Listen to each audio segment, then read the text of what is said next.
Hello, everybody, and welcome back to EDFM, your number one place for Elite Dangerous news. Joining me, as every week, is AaronC63. Hey guys, how's it going? And let's start off with the in-game news. Well, first off, a massive fraud in precious gems, another billionaire money hunt, and, well, some fun things for the holidays. Even in these universes, they are celebrating it, and a lot of community events. So first off, word has reached that a massive fraud involving fake precious gems originating from the Prism System region over the past few hours have occurred, and it's this damage is in the millions of credits, and efforts are now on the way to locate the source of these convincing fakes. Wow. And put an end to their trades. Interesting. That's an interesting thing going on there. So is that just news or is it an actual community event to find who's... That's just news. That's not a community event. This is just news. The might community turn events into a will be community lost. event later. Maybe Yeah, they'll make the a sort of, we found these guys, now go kill them all. Indeed. Community events will be at the end. Or maybe going around finding the fake gems and like returning them somewhere for traders. Yeah, who knows? It's interesting. So, second off, we have the eccentric billionaire Alfred Jeffers is at it again. In recent weeks, with not one but two galaxy treasure hunts, each of which saw the crucive philanthropist, I hate that word, give out enormous cash prizes. And now he has announced a third treasure hunt, and once again has promised to reward the winner with a share of his vast fortune. The event is following the same format as the previous two, which is a mystery object has been placed somewhere in space, and you have to find it, and the first person to deliver it to a specific location will win the competition. Let me see. The riddle composed by Jeffrey, which will lead participants to the mystery objects, is this is the start of the riddle. To win the prize, follow a story of kings, crowns, and jewels, not tall tales told by fools. Your quest to restore the king's crown starts in the middle. Travel where all frequencies of light reside to start solving my riddle. Interesting. That's a hard one. Yeah, it's not easy.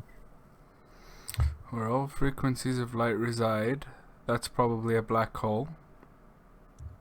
And kings, probably maybe with the three kings that followed the star to Jerusalem, the northern star. Yep, that is true. So maybe there's a black hole somewhere where the northern star is? I guess. That could be indeed a solution, but, well, it's up to you guys to really find it, and hey, maybe you're completely wrong. Who knows? Yeah, it could not be Polaris at all. But yeah, good luck, guys. Let us know what you get if you actually win. Yeah, and if you guys also will be are seeing the whole riddle, I would love to see it, because it looks really hard and fun to read too. Yeah, it does look like a pretty difficult riddle. So yeah, if any of you guys manage to solve it, if any of you guys find the rest of the riddle, there's the comment section below. Please let us know. Indeed. Now, despite sharing a standard galactic calendar, most human societies prefer to mark the passage of days and years in relation to the stars of their home system, which makes sense. But a large proportion of the human population still observes some shared traditions. About that. All Sorry right. about that. The most important one that these people still celebrate is the Winter Solstice festivals, which is, by the way, in the same date as Christmas. So yeah, they're talking about Christmas, just to clarify that. The Hell Purple energy industry has issued a request for crystalline spheres, a commodity currently available only at Snow Moon in the Pento system. That's a Japanese way to say thing where you put bread in. A spokesperson for the Hell Purple Energy issued a brief statement that even though it's an old festival, a very old festival, it's even before Christianity, I think it was there, but they believe the Winter Solstice is a great opportunity to unwind and spend some quality time with friends and family. And that's not how you celebrate the Winter Solstice, but that's a second thing. And the appeal begins today and is scheduled to run for 1 week. Nice. In-game Christmas? Space Christmas? Yeah, well, yeah, in principle, yeah. But Winter Solstice was actually that hundreds of, people who believed in Odin, Tyr, and all those kinds of people would gather in sacred places. The most well-known of that is Stonehenge. And there they would wait until the sun would go down. They will make many offers then to the gods so that the sun would come back. When the sun would come back, they would all celebrate because the days of darkness would be over and spring would be coming. Nice. That's interesting, I guess. Indeed. But that's not all the news there is, because there is more with the community event. Because Professor Ishmael Palin, the scientist leading the research into unknown artifacts, has announced plans to establish a new research outpost on Maya B1BA in the Maya system. He observed that UAs are making starports having some technical issues, and has decided to establish a research base away from civilian population, where he can analyze the artifacts without endangering others. With a team, of course. Now, with the other thing I said, these are the community events that are now going on. Research Outpost Appeal. Deliver evacuation shelters to support Professor Ishmael and the Palin's new project, or hand in bounty vouchers at Nelson's Works if you shoot down any people there. And a Snow Globe's chance, that's the Hell system. Jones Orbital, deliver crystalline spheres to Jones Orbital, or again, hand in bounty vouchers at Jones Orbital because the pirates are at large. And lastly, of course, the treasure hunt. And, solve the billionaire's treasure hunt to win a federal Corvette and a share of his fortune. Nice. So wait, is that a research base on the planet? Yeah. So I was right. They were gonna tie in the unknown artifacts with Horizons. I knew it.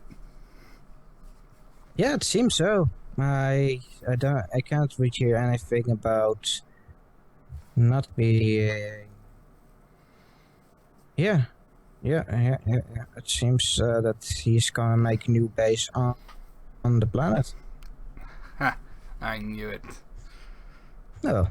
You're so predictable, Frontier. Well, they're not, but. They don't want hundreds of videos sent in their way with the Emma and Night Shyamalan. What a twist thing. By all means, people, make hundreds of videos with what a twist and send it to them.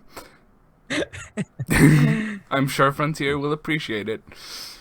Indeed. Don't tell them we told you to do that, please. But with that was all the in-game news. Now, Aaron, do you have some news from outside the game for us? Alright, so, with outside of the game, there's nothing too interesting happening.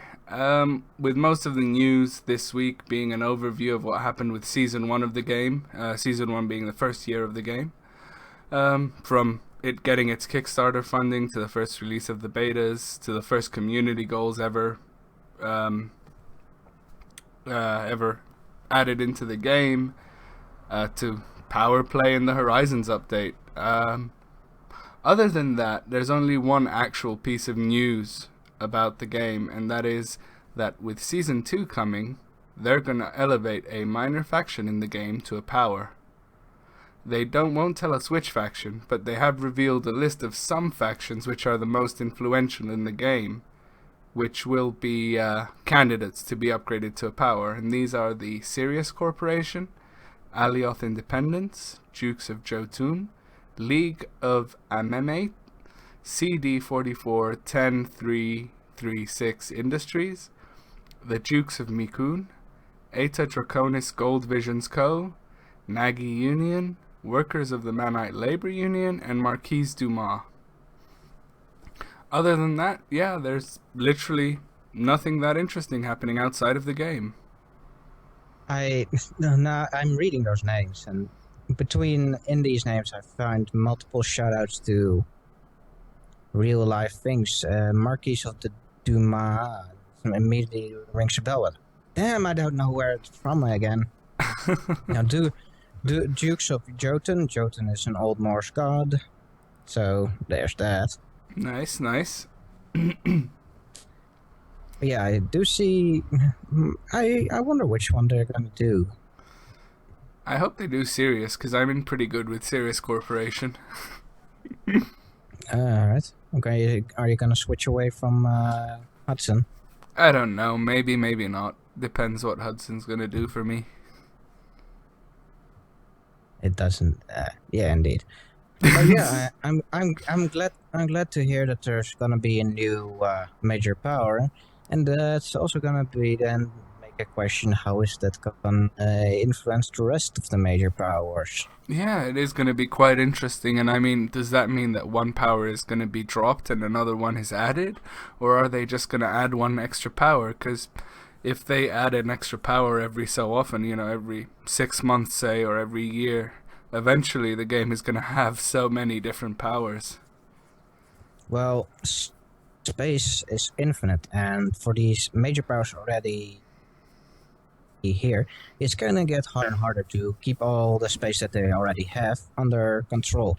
And I think that's where these minor powers can jump in and become major powers by taking away these planets where the major powers have not a good grip on, or that they still have to get. Yeah, that's true. Although at the moment, if you look at the map, the powers are pretty clustered into one small area of space. They need to start expanding.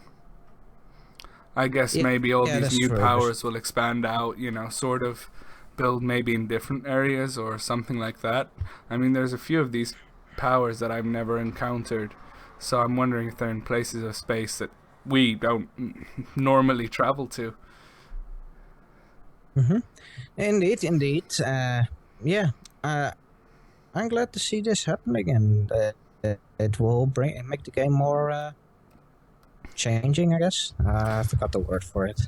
Yeah, definitely. It'll make it more interesting. It'll evolve. Things will change. But that's what the whole idea of power play was, players actually making a difference to how the universe looks, how the universe runs, things changing. Obviously, this is still the beginning of power play. They only introduced it a few months ago. And it seems they are working on it and trying to make it work out. That makes one wonder if players, like hundreds of players for the Sirius Corporation, now go and do a lot for the Sirius Corporation, if that might mean that the Sirius Corporation then become the major faction, because players are doing a lot for it.